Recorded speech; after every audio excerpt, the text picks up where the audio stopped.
Un día como hoy, volumen 30, marzo 20, 1932. 3 condiciones necesarias para obtener el reino de la divina voluntad. Como todos viven en la divina voluntad. Modo diverso de vivir. Estaba pensando en la divina voluntad y decía entre mí, si nuestro Señor ama tanto el hacer conocer un querer tan santo, y quiere que reine en medio a las criaturas, porque entonces quiere que se ruegue para obtenerlo. Mientras que una vez que lo quiere lo puede dar, incluso sin tanto pedirlo. Y mi dulce Jesús sorprendiéndome me ha dicho: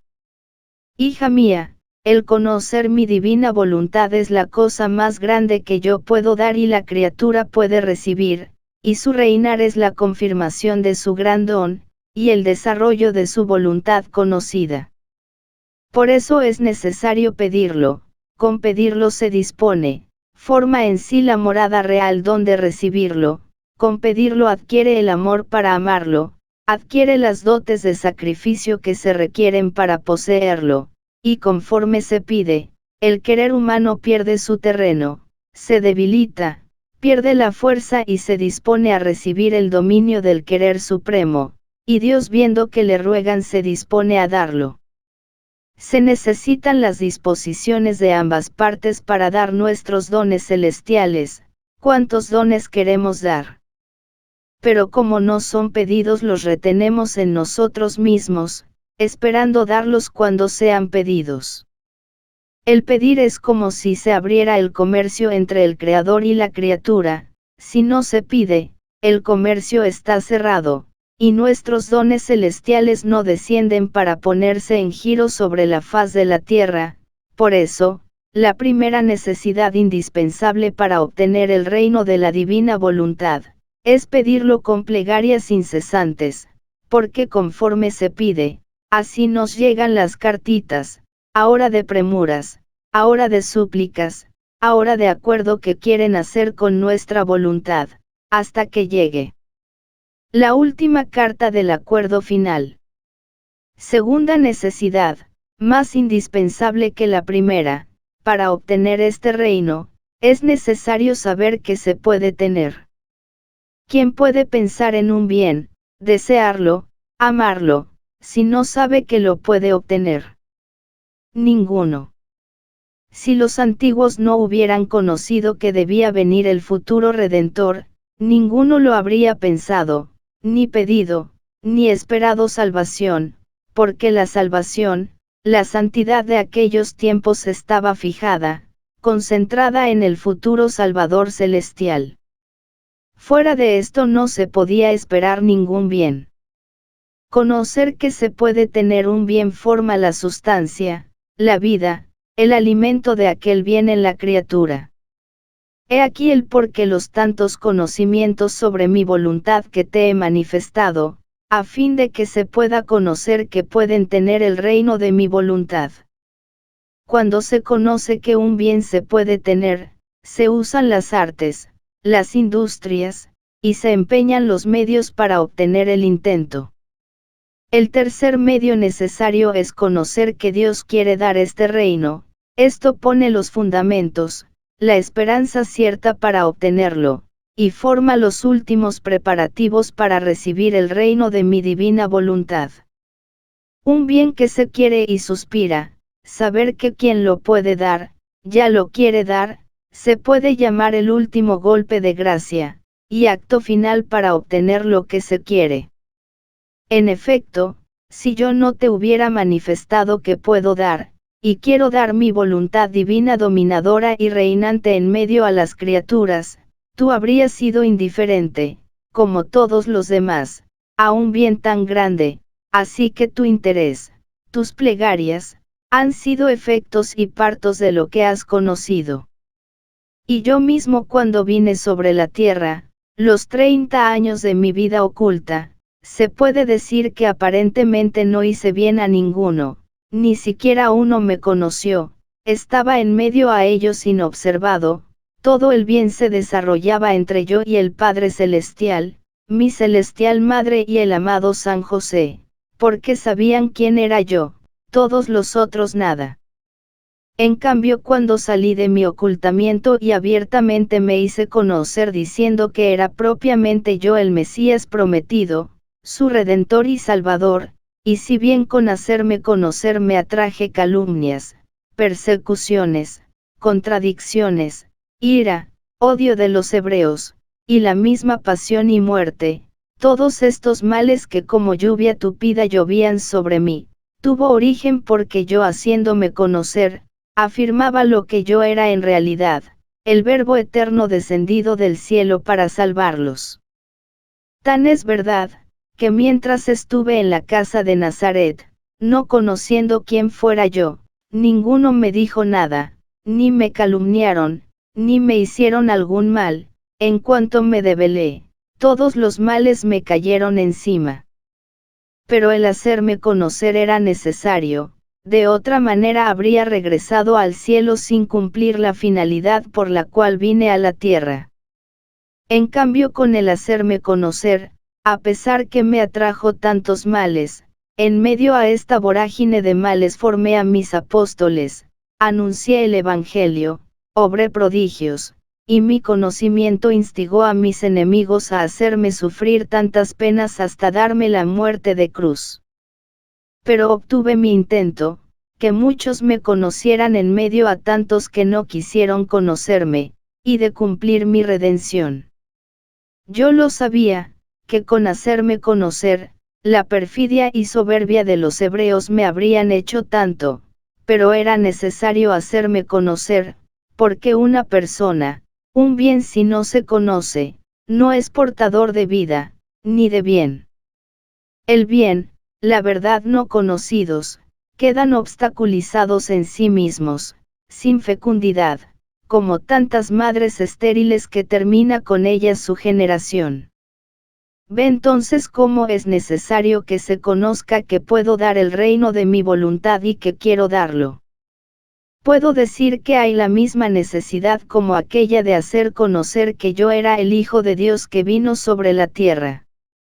Es también verdad que muchos al conocer esto, repetirán lo que me hicieron cuando hice conocer que yo era el suspirado Mesías, calumnias, contradicciones, dudas, sospechas, desprecios, como ya lo han hecho en cuanto se inició la impresión con la que se iniciaba el dar a conocer mi divina voluntad, pero esta no es la causa principal, es el bien, que poseyendo la fuerza que hiere al mal, las criaturas, el infierno, sintiéndose heridos se arman contra el bien y quisieran aniquilar el bien, y a aquella o a aquel que quiere hacer conocer el bien. Pero a pesar de todo lo que han querido hacer, al principio del querer nacer el conocimiento de mi voluntad y que quiere reinar, que la han como sofocado, sin embargo ha dado sus primeros pasos, y lo que no creían algunos otros lo han creído, los primeros pasos llamarán a los segundos, a los terceros, y así poco a poco, a pesar que no faltarán aquellos que suscitarán contradicciones y dudas, pero es de absoluta necesidad que se conozca mi divina voluntad, que puedo darla, y quiero darla. Estas son condiciones, que sin ellas Dios no puede dar lo que quiere dar, y la criatura no puede recibir. Por eso ruega, y no des marcha atrás en hacer conocer mi divina voluntad. El tiempo, las circunstancias, las cosas, las personas, cambian, no son siempre las mismas, por eso lo que no se obtiene hoy, se podrá obtener mañana, y será para confusión de quien ha sofocado un bien tan grande. Pero mi voluntad triunfará y tendrá su reino sobre la tierra. Después continuaba pensando en la divina voluntad, y toda me abandonaba en sus brazos divinos, y mi amado Jesús ha agregado: Hija buena, tú debes saber que mi divina voluntad posee y contiene dentro de sí todo, todas las alegrías, todas las bellezas, de ella todo sale y sin perder nada todo contiene en sí. Se puede decir que lleva a todos y todo en su regazo inmenso de luz. Así que todos viven en ella, con esta diferencia, que quien con toda su voluntad quiere vivir en ella, y se hace dominar por su dominio, vive como hija, y como hija es constituida heredera de las alegrías, de las bellezas, de los bienes de su madre, de modo que esta Madre Divina está toda atenta a embellecer, enriquecer, y a hacer gozar a su hija. En cambio, quien quiere vivir de voluntad humana y no se hace dominar por su dominio, vive en esta santa voluntad, pero vive no como hija, sino como extraña, y todas las alegrías se convierten para la criatura en amargura, las riquezas en pobreza, las bellezas en fealdad, porque viviendo como extraña vive como apartada de los bienes que mi divina voluntad posee, y justamente merece que nada posea de bien, su querer humano que la domina le da lo que tiene, pasiones, debilidades, miserias. Nada huye de mi divina voluntad, ni siquiera el infierno, y como no la han amado en vida, han vivido como miembros separados de ella, pero siempre dentro, no fuera, ahora, en aquellas tétricas prisiones, las alegrías, la felicidad, las bienaventuranzas de mi divina voluntad se convierten en penas y tormentos eternos, por eso el vivir en mi voluntad no es nuevo como algunos creen, todos viven en ella, buenos y malos, si se quiere decir nuevo, es el modo de vivir, quien la reconoce como acto continuo de vida, quien le da el dominio en todos sus actos, porque el vivir en ella es la santidad de cada instante que recibe la criatura, se puede decir que crece continuamente en santidad, pero santidad dada por mi voluntad, crecida junto con ella, así que siente por vida, más a mi voluntad que a su misma vida. En cambio, quien no vive en ella, a pesar de que está dentro, no la reconoce en cada acto suyo, y vive como si viviera lejano de ella y no recibiera el acto continuo de su vida, a pesar que lo recibe. De esta manera no se forma la santidad del vivir en mi querer, sino a lo más la santidad de las circunstancias, así que se acuerdan de mi divina voluntad cuando las oprime una necesidad, un dolor, una cruz, entonces se oyen exclamar, sea hecha la divina voluntad. Y en todo el resto de su vida, mi voluntad ¿dónde estaba? No estaba ya con ellas contribuyendo a todos sus actos. Estaba, pero no la reconocían.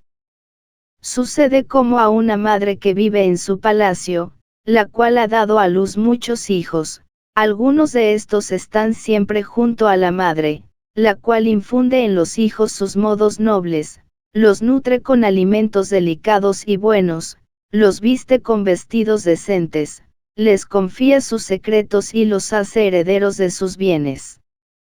Se puede decir que la madre vive en los hijos y los hijos en la madre, se hacen felices mutuamente y se aman con amor inseparable. Los otros hijos viven en el palacio de la madre pero no están siempre junto a ella. Encuentran placer en vivir en estancias lejanas de la de su madre, por eso no aprenden sus modos nobles, no visten con decencia, los alimentos que toman les hacen más mal que bien, y si alguna vez van a la madre no es por amor, sino por necesidad.